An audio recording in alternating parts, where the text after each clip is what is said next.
going to release. And they're going to stage terror attacks, and they're going to blame it on us, and they're going to arrest us. And most of the police are going to follow their orders. And at that point, you know, you can't go to the camp.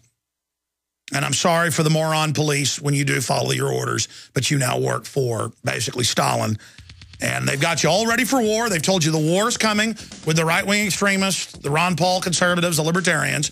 They've said we're going to be bombing you and attacking you. No, the feds are going to bomb you to get you to then attack us, and then there'll be a real war. And you're going to get defeated, by the way. The globalist banker forces, we knew this was coming. We warned everybody. They're probably still going to go ahead with it all. And they're going to probably poison and kill a lot of the leadership that's going to fight them. But in the end, we will defeat you. Well, have you ever wondered how the New World Order would try to take over our republic? You're seeing it right now. Staging terror attacks, blaming it on real Americans that are trying to save the country. Building re-education camps, turning the public schools into brainwashing centers. Getting all the major academia prepared for mass arrest of citizens. Training the police for it. Getting laws passed saying you can secretly arrest citizens and kill them. And then the day a big report's supposed to come out proving that the president worked with the weathermen and is a terrorist, basically, or terrorist sympathizer, fellow traveler, the guy dies, and within hours they tell you it's natural causes. But now the coroner and the medical examiner's office has said, no, we don't know why he died. We're going to do an autopsy. Duh. The telltale sign is when all the corporate or media comes out and says, natural causes. Within an hour and 50-something minutes, the LA Times and others. I mean, he's at the hospital. They find out. And then they get an article written in 2 hours, and it was all over the news. Oh, yes. And then what I thought was going to happen has started. They're going to have to wait a couple weeks to release that footage that he was going to release. He said yesterday. He's dead now. It's not going to get released right now. Going to need to be some changes to what gets released. Don't worry. Guess everybody involved will be okay now. You don't want to end up like Breitbart. And see, for me, that's so alien to be intimidated. In fact, it's the opposite. I feel so alive. I really enjoyed driving into work this morning. I love life so much. I just love being alive and conscious and my children. I love life so much that I am so ready for these maggots to kill me. And they'll probably try to do it where it looks like I died of drugs or something. Who knows what they'll do. I'm not even worried about it because the fight will go on. And that means that's probably why they may not kill me. But I've always told people that they kill you when you've got a smoking gun. And my smoking gun is all their public crimes, and I'm here exposing it. But I've told people hundreds of times on air, if you've got smoking gun footage or documents, or you work in a classified area, don't start contacting media asking what they want to do with it, because the phones are all being listened to. Everything's being tracked. I'm going to tell you something here that's common sense, but I'm going to explain it to you. Ahmad Salam, give you a real-world example, was a security agent for the CIA and part of the Egyptian security force. He was hired to run a bunch of patsies for what he was told was a sting, to cook a bomb, detonator, train the driver. First, he was hired and told, you'll build an inert bomb, we're going to stop Muslim extremists. Then you're going to build a real bomb that'll get a better conviction in New York. Now you're going to have a fake detonator. Now it's real. He said, okay, they're going to bomb it this day, let's bust him. 2 days before. They said no. He gets smart enough to record them. He knows they're setting him up. He went down to the New York Times that morning, like 2 days after. He was in hiding. He called all the media, CBS, New York Times, a bunch of other little media showed up because the reporters weren't all agents. They were compartmentalized, and showed the tapes, gave them all copies, gave a press conference on the steps, and said, you know, I'm in danger. Here's the name of the FBI people. I work for them. They let this happen, and I didn't want to go ahead with a real bomb. They paid him, what was it, $1.2 million to make him shut up. So instead of being killed or put in prison, he got $1.2 million. And believe me, they probably got bodyguards protecting him now. They don't want him to die because it'll become obvious they killed him now. Dead men tell no tales. I'm going to try to explain that to people. And Breitbart had a lot of power. He knew he had Limbaugh behind him and Drudge and others. But you notice Drudge is reclusive and hides out. He knows how dangerous this is. Breitbart's just running around the middle of everywhere and just asks for it. In a way, I guess I ask for it too, because I'm just not going to live in fear. But I tell you, it makes me think, you know, when I'm in a restaurant or something, I've had security people tell me, do not go to the same restaurant more than once, because they love to kill you that way. We'll be right back. I had tried everything. Ladies and gentlemen, we're fighting real bona fide tyranny. Our police are being federalized. A member of Congress wrote an article for Forbes yesterday saying, yes, TSA is now going into all 50 states, setting up checkpoints. They're not even bonded peace officers. Under federal command, they are commanding sworn police officers. The entire Bill of Rights has been overthrown. They're attacking countries without congressional approval. The Bill of Rights is in tatters. Total surveillance, drones being launched. It is crazy land. But all over the country, from Maryland to Utah, state legislatures are moving to block the NDAA, to block the TSA, to point out that the Bill of Rights and Constitution is still there. Now, I'm going to open the phones up on Breitbart's death and the fact that they now are not releasing the footage for a few weeks. They I guess, got to edit that down. That he was going to release yesterday, and that's one of the top stories on the web. Breitbart's footage shows Obama palling around with terrorists. It was to have been released yesterday. We've now confirmed, and our story is the top story on drudgereport.com. It's at Infowars.com. We should red link that article. And it says, the mysterious death of Andrew Breitbart. He said, wait till they see what happens March 1st. He said that a week ago. Well, it didn't get released. And now the people that worked for him are saying it'll be a few weeks. Why? Is something going to be changed? He said this would bring Obama down. Showed him, quote, palling around with terrorists that were planning in meetings to put Americans in re-education camps.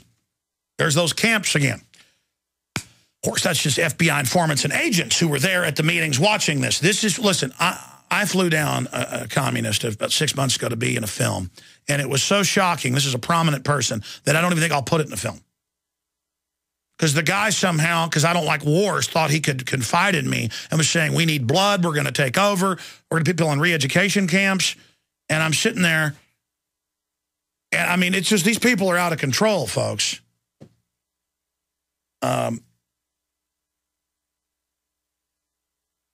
I don't even know what to say anymore. It's just so out of control. Now, joining us are people that are fighting back against this, and then I'm going to open the phones up. We're opening them up now. What's your take on Breitbart, Ron Paul, everything that's going on, the internet censorship that's starting, the calls for shutting down talk radio? I mean, it's all on. And once a war starts, they'll be able to get the public in line because we're in a war, which is the health of the state, the authoritarians have always said. I mean, you notice what's happening. World government's being announced. They're bankrupting Europe. We're next. Gas prices are exploding. It's on. I mean, I'm white knuckle here. This is not entertainment. This is not a joke. America's being taken over by authoritarians. This is real. This is real. It's all true. It's all in your face. I was right about everything. I wish I wasn't. I'm freaked out. I can't believe it's worse than I even thought.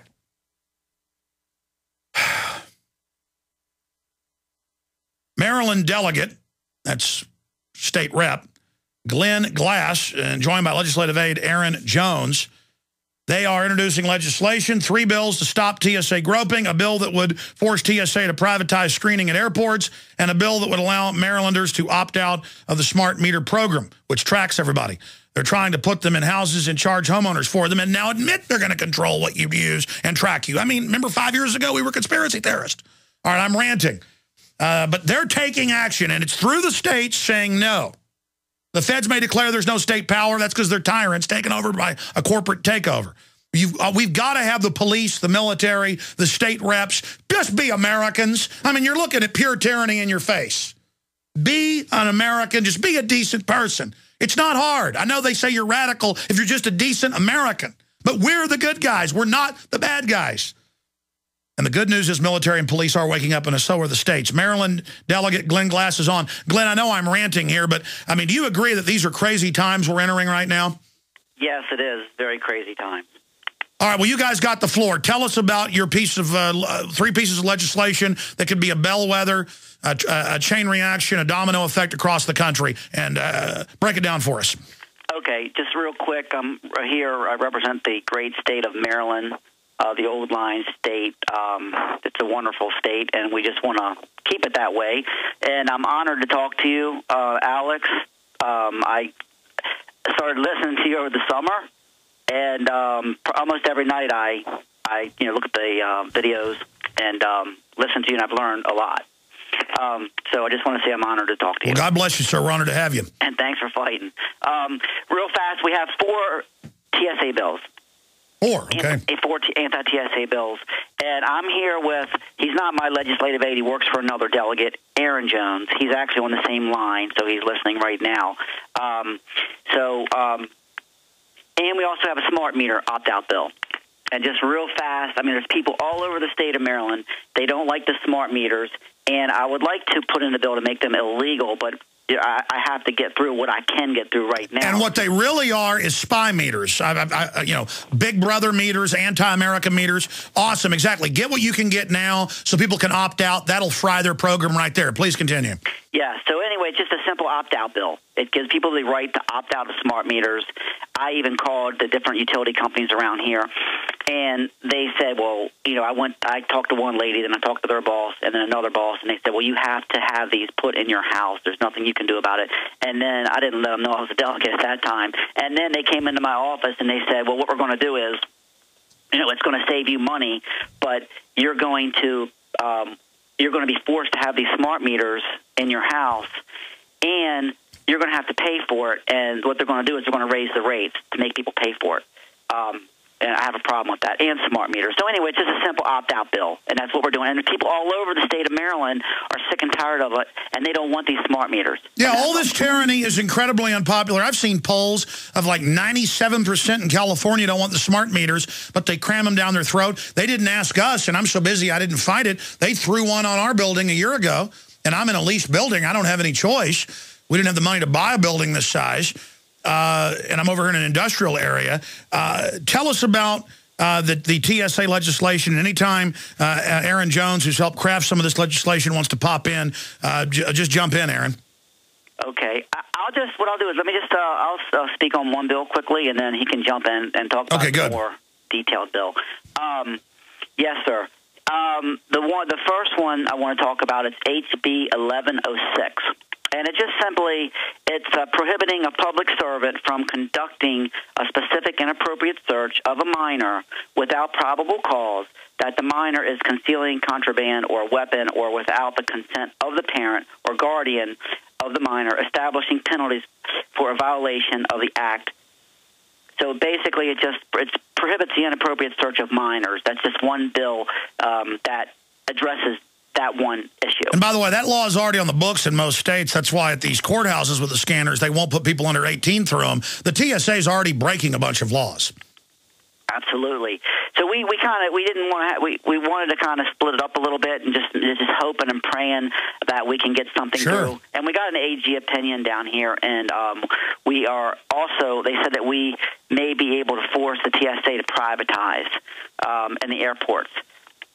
So, and the difference is that's not perfect, but it'll bring in competition so that they just aren't one big arrogant, block that can do whatever they want. Yes, sir. So that's the 2 bills, and Aaron's on the phone, and maybe he can talk to you a little bit about the other bill that's more detailed. Sure, very exciting. Aaron, tell us about some of the work you're doing there in the legislature. Hi, Alex. Yeah, it's an honor to be on your show as well. And I've been listening to you for a few years. I want to say that, getting this broadcast out, really making a difference because, you woke me up. I helped with the Tea Party movement back in 2009, and then from there I learned about the FEMA camps and everything else, and that's what's fueling me. I'm just like you. You got to do something about this, and that's why I'm out here. So talk quickly about the main TSA bill that we have, the main anti-TSA bill. It's appropriately 1111, HB 1111. And essentially what that does, and again, as Delegate Glass had mentioned, we have the AG opinion. It takes the TSA out of the Maryland airport. It's kind of similar to what we've seen previously in other states with legislation that had anti-TSA legislation. In fact, it was modeled after David Simpson's bill. So essentially, what we're doing is we want to go back to the original way